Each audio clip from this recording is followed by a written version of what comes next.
me alumia. O Clube do Ouvinte RU Nossa Senhora de Guadalupe traz até você a Pastoral Social da Igreja. Nos defende dos perigos, dos inimigos da vida. Vem, ó Deus, nos defender, nos proteger. Estimados ouvintes da Rádio Universidade, saúdo a todos com alegria. Estamos retomando essa sequência de temas da doutrina social da Igreja. Já fizemos 2 outros programas. O primeiro foi uma apresentação geral. O segundo nos colocou diante das fontes, nos lembrou que as fontes da doutrina social da Igreja são, em primeiro lugar, a Palavra de Deus. A Bíblia, nos seus 2 testamentos, Antigo e Novo Testamento, sobretudo, os ensinamentos de Jesus Cristo sobre a caridade, o amor, a justiça, e de fazermos ao próximo aquilo que nós queremos que façam a nós.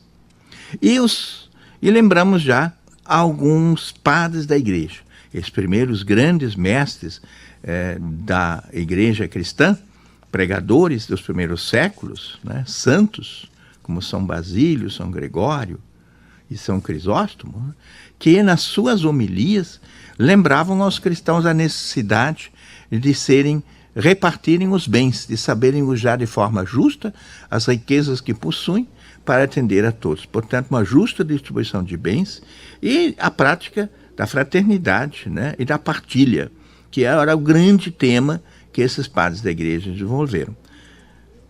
Hoje, então, vamos retomar um pouquinho ainda os padres da Igreja. Vou citar mais 2 frases de padres da Igreja.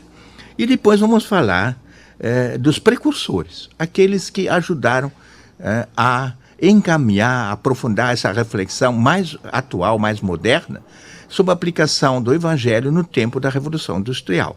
Porque aí que nasceu, nos séculos 8 e 9, é que nasceu esse tesouro chamado doutrina social da Igreja. Retomando, os padres da Igreja, eu tenho mais 2 frases que eu gostaria de citar. Uma de São Gregório Nazianzeno, e que nos fala do cuidado do Cristo na pessoa dos pobres. São Gregório Nazianzeno falou isso numa homilia sobre amor aos pobres do ano 390. Aspas. Vocês acham que a humanidade para com o próximo, isto é, o amor, o cuidado, não é necessidade, mas um ato opcional? Que não é uma lei, mas apenas um conselho? Amar o próximo? Eu mesmo desejaria que assim fosse. E assim eu passaria a pensar. Mas temo o lado esquerdo, os cabritos e as imprecações do juiz. Capítulo 25 de São Mateus, de ser colocado no lado esquerdo. Isso mesmo. Não foi porque roubaram, cometeram sacrilégios ou adulteraram, ou porque cometeram qualquer outro ato proibido, que esses pecadores foram condenados. Segundo Mateus 25. Foi porque não cuidaram de Cristo na pessoa dos pobres. Fecho aspas. Então, a grande provocação de Gregório Nazianzeno é dizer que o amor ao próximo, sobretudo ao mais pobre, não é um ato opcional. Isso faz parte do cerne do anúncio cristão. Amar a Deus sobre todas as coisas e o próximo como a si mesmo. Se você, estando pobre, queria que alguém lhe ajudasse, como é que você não vai deixar de ajudar quem realmente precisa? E você podendo ajudar. Então, esses, diz Gregório Nazianzeno, poderão ser condenados no fim pelo juízo universal, porque não cuidaram de Cristo na pessoa dos pobres.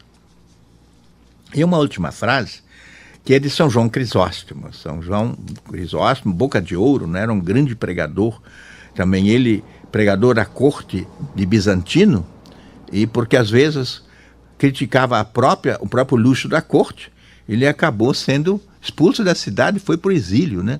Então ele sofreu as consequências da sua franqueza, da sua clarividência e coragem de pregador cristão dentro do Palácio Imperial de Constantinopla. Eu vou citar, então, uma das suas frases de uma homilia sobre as estátuas do ano de 407. Nós construímos casas para morar, diz São João Crisóstomo, não para trazer-nos glória.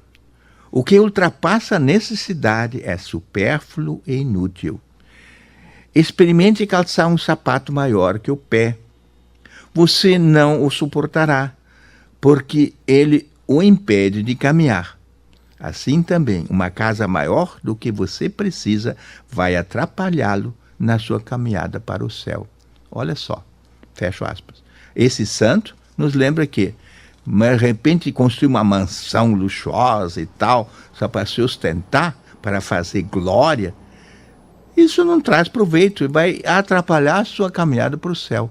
Construa uma casa no tamanho que você precisa, do jeito que lhe serve, e o que você tiver a mais, você pode usar para outros fins, né, para os recursos. Eu me lembro agora, assim, a imagem que me vem são essas mansões lá na Califórnia, de ricos cineastas e atores que construíram palácios lá naquele... E agora chegou um incêndio, né? Mais de 300 casas destruídas por aquele fogo terrível que se desencadeou. Foram 3 incêndios que houve na... E muitos desses grandes ícones perderam tudo lá nessa...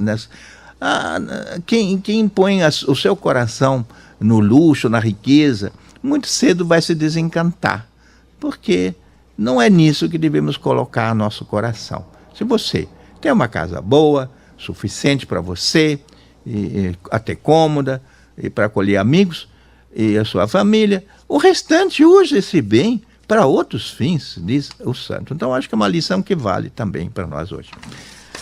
Então, passaríamos, neste momento, para o núcleo mesmo desse terceiro tema da doutrina social, que são os precursores da doutrina social da Igreja. De que a gente fala ao citar precursores?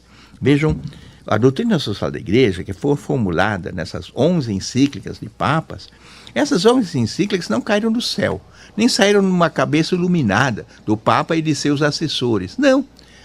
A doutrina social foi sempre fruto de muita colaboração.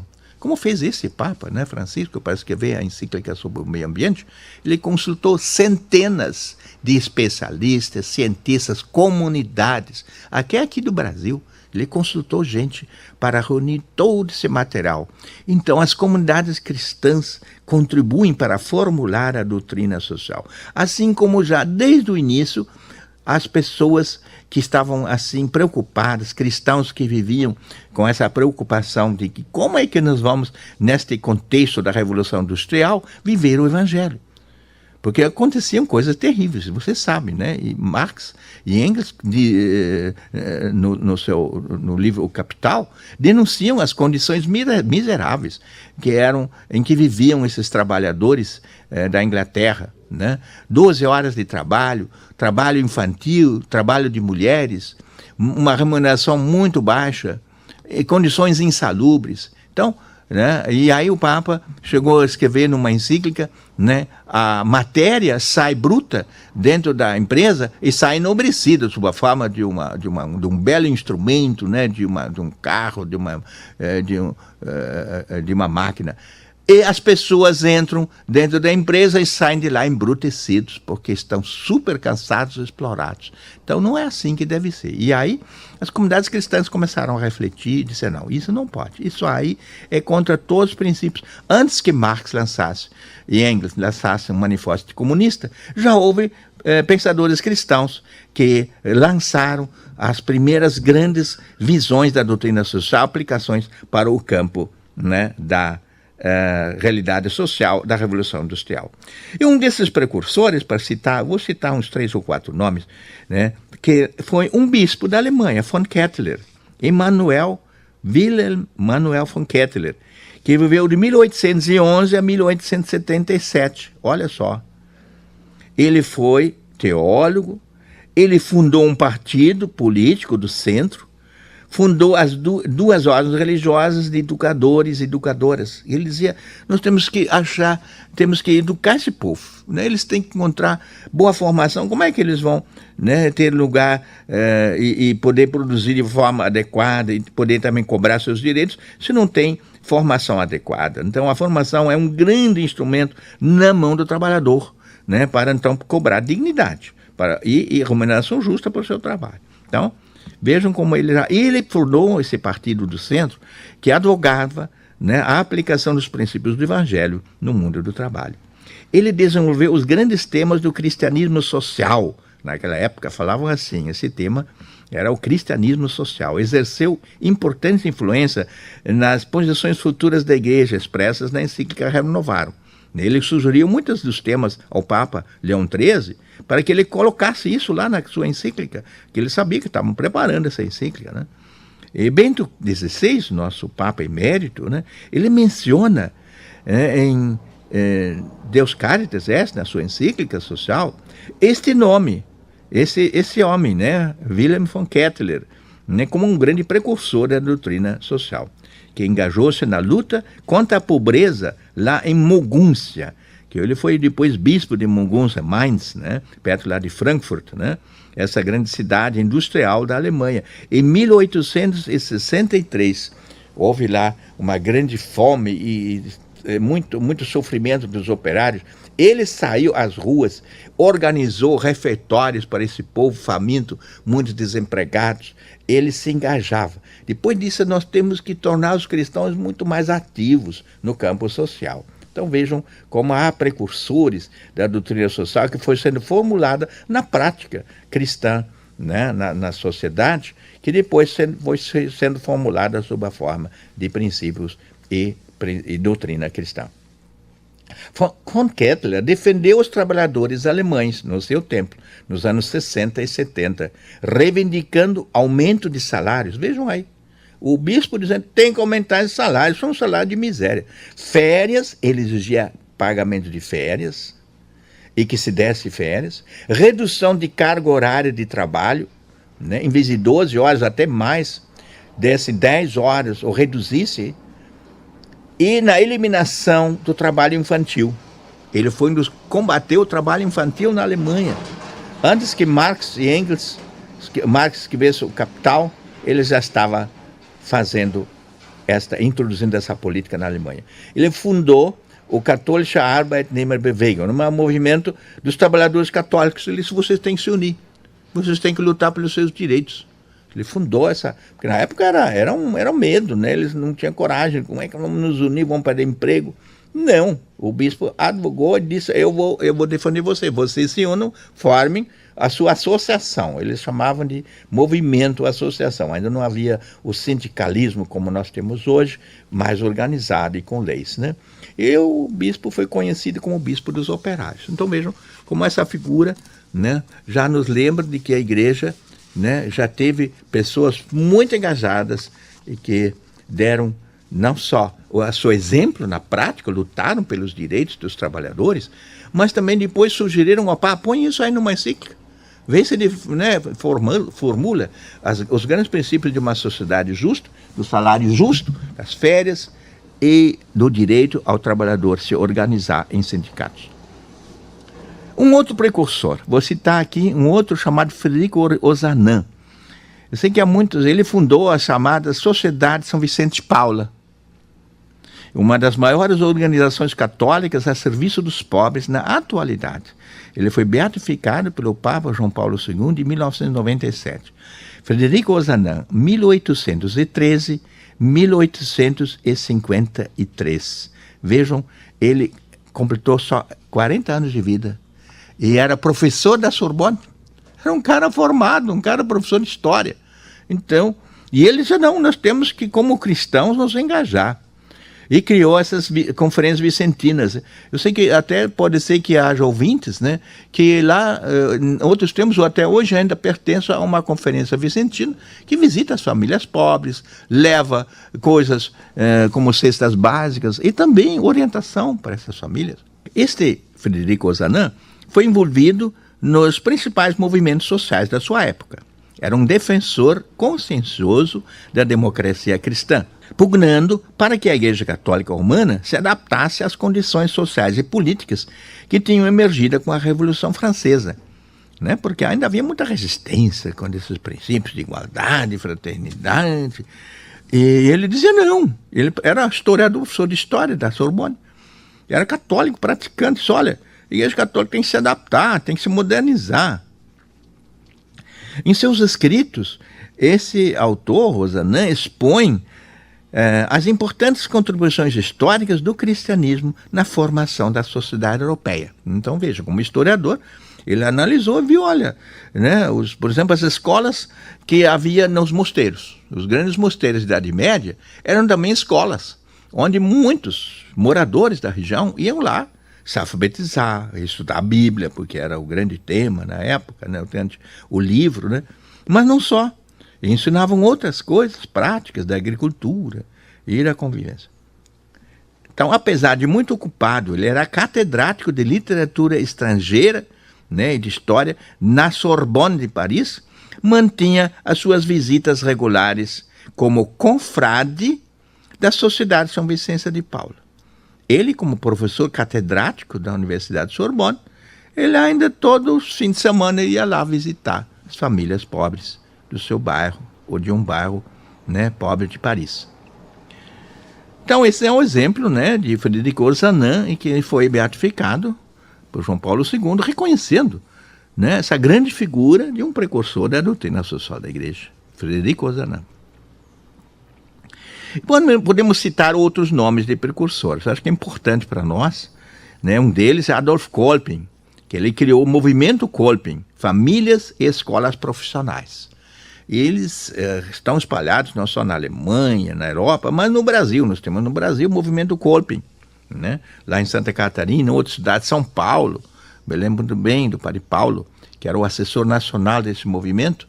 Eles criaram muitas escolas profissionais. Antes que surgisse o Senai e Senac, eles já tinham nessas escolas profissionalizantes envolvendo a família e escola profissional. Vejam os grandes eixos, os grandes fundamentos de uma sociedade bem organizada, né? Tem famílias sólidas e que formem profissionalmente as pessoas, né? Nos vários níveis de profissões. Mas aqui se falava sobretudo dessas profissões liberais e das profissões voltadas mais para o campo prático, né? Carpinteiros, pedreiros, eletricistas, todas essas que hoje o Senai e o Senac, né, desenvolveram de uma maneira mais ampla e profissional. Mas antes disso, em outros níveis, em outros centros, já se praticava isso. O Adolf Kolping foi um precursor. Era um padre católico, esse Adolf Kolping, né? No campo evangélico, vejam esse campo de precursores, nós não temos só católicos, né? Foram também pastores evangélicos, por exemplo, um pastor evangélico lá da Suíça, né? Ele foi precursor do cooperativismo, que é uma forma assim organizada de colaboração, sobretudo de pessoas, por exemplo, produtores de leite e outros, né, que formam essas cooperativas que nós também temos aqui no nosso meio, algumas bem administradas, o que em geral a gente procura, e graças a Deus melhorou muito, mas há também, sempre que há os desvios também, como em qualquer empresa, em qualquer entidade, né, mas o princípio que está correto, nós temos que nos juntar, sobretudo os pequenos produtores, sejam no campo, seja na cidade, né? Podemos fundar, assim também, cooperativas de prestação de serviços, né? Que nós temos hoje, como a Unimed, uma cooperativa de médicos, né? Então, ele foi Raiffeisen, Frederico Raiffeisen, era o nome desse pastor evangélico, né? Ele foi pioneiro do cooperativismo, da economia solidária e do crédito mútuo. Ele dizia assim: nós temos que colocar as nossas pequenas poupanças em instituições financeiras controladas pelos próprios usuários. Por que entregar isso nas mãos dos grandes bancos, que só visam o lucro? Cria a sua caixa, né, de crédito, né? Então se criaram as cooperativas de crédito. E nós temos e aí vou citar o sistema Sicredi. O sistema Sicredi foi fundado por um padre, né? O padre Theodor Amsterdam, aqui no Brasil, no ano de 1902, no dia 28 de dezembro, eu tenho a data certa, inclusive dessa fundação, lá em Nova Petrópolis, em Linha Imperial. Era em Linha Imperial, perto de Nova Petrópolis. Lá, esse padre Amsterdam trabalhava no meio, nas colônias alemãs, e um dia reuniu os agricultores lá e disse: escuta, por que vocês botam as poupanças de vocês aí no banco, disso, daquilo? Vocês criam o seu próprio banco, né? A sua própria cooperativa. E criou as chamadas caixas rurais. Na época tinha esse nome, né? E depois passou por muitos outros nomes e tal. Hoje em dia é o sistema Sicredi de cooperativismo, né? É um banco cooperativo que pertence aos associados, né? Eu sou membro do Sicredi. A gente põe lá os nossos recursozinhos e sabe que esse dinheiro, o que sobra no fim do ano, é redistribuído entre os associados. Ele não tem dono, o dono somos todos nós, todos os associados fazem parte desse sistema. E claro que tem que botar um administrador competente, pagar bem o gerente, né? Mas ele não é dono, ele é administrador e vai prestar conta à Assembleia e à presidência. Claro, tem uma diretoria, essa sim composta de membros associados da cooperativa. Então vejam, no Brasil temos esse sistema Raiffeisen, que é inspirado nesse pastor evangélico, se espalhou pelo Brasil, ele era suíço. E o padre Theodor Amsterdam era um outro padre suíço, que veio ao Brasil como missionário, né? E aqui, em 1902, criou a primeira cooperativa de crédito, né? E quando tu vai lá na Sicredi, né, pergunta, o pessoal se lê, é verdade, o fundador nosso foi um padre jesuíta, foi um padre que inspirou nosso sistema de cooperativa de crédito. Temos também outros nomes, né, que no início foram padres, né, mas também leigos, como foi Ozanam. Um outro padre foi Dom Luigi Sturzo, né, um padre católico, um dos fundadores da democracia cristã italiana. Inspirador, depois da Segunda Guerra Mundial, sobretudo, né, estava tudo destruído.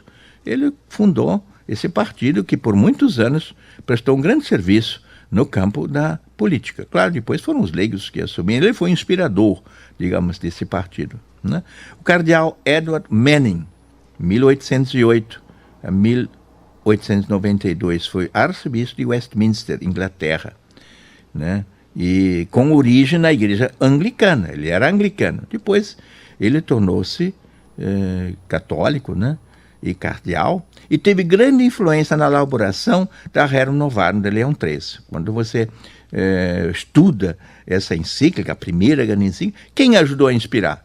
Foi esse aqui, o cardeal Manning, o cardeal Frank Kettler, leigos cristãos como Frederico Ozanam, e assim por diante. Todos eles que ainda, os que viviam, e os outros que deixaram a sua tradição, já de engajamento, ajudaram influenciaram a criação destas primeiras encíclicas. Então, em resumo, né, são alguns dos precursores, né, porque a doutrina social da igreja, como eu disse, ela nasce da prática cristã no meio da sociedade, que não se conformou com essa revolução industrial exploradora, revolução industrial que degradava o trabalho, explorava o trabalho humano. Ela nunca se conformou com isso. Então a reação veio do meio do próprio mundo cristão. Não foram só os comunistas, os socialistas que protestaram contra essa exploração do homem pelo homem. Muito pelo contrário. Tanto que Marx era um admirador do Evangelho e dos cristãos, dos primeiros cristãos. Ele achou que muitos cristãos abandonaram essa visão. Claro, houve os cristãos que se desviaram, mas o núcleo da igreja sempre foi a busca de práticas, né, de colocar em prática a doutrina de Jesus Cristo sobre a justa relação entre as pessoas, o uso correto dos bens e o cuidado que devemos ter uns para com os outros.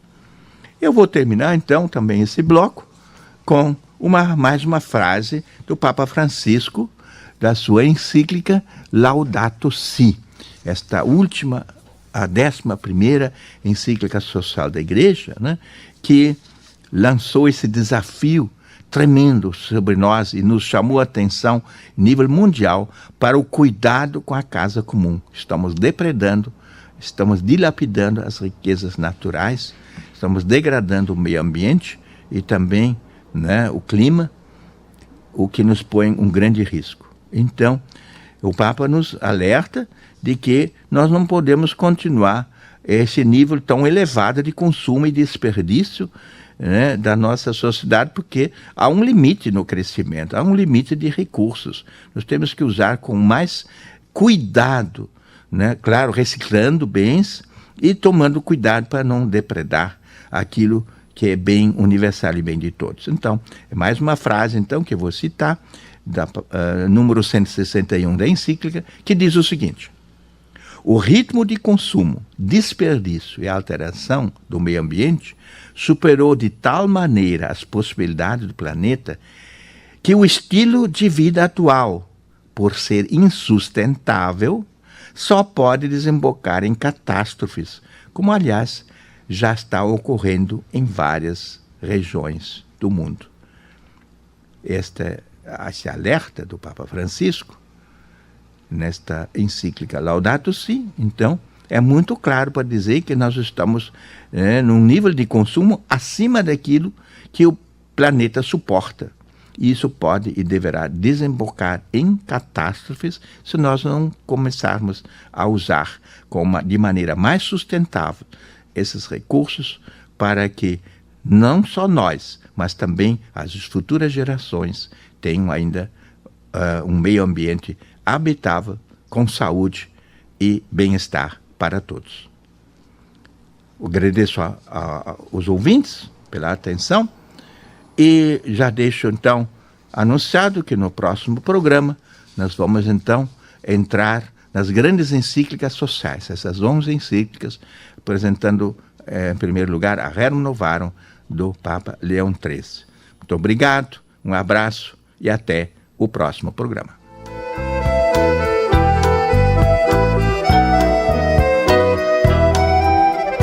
Luz na frente, paz na guia, Deus que me alumia.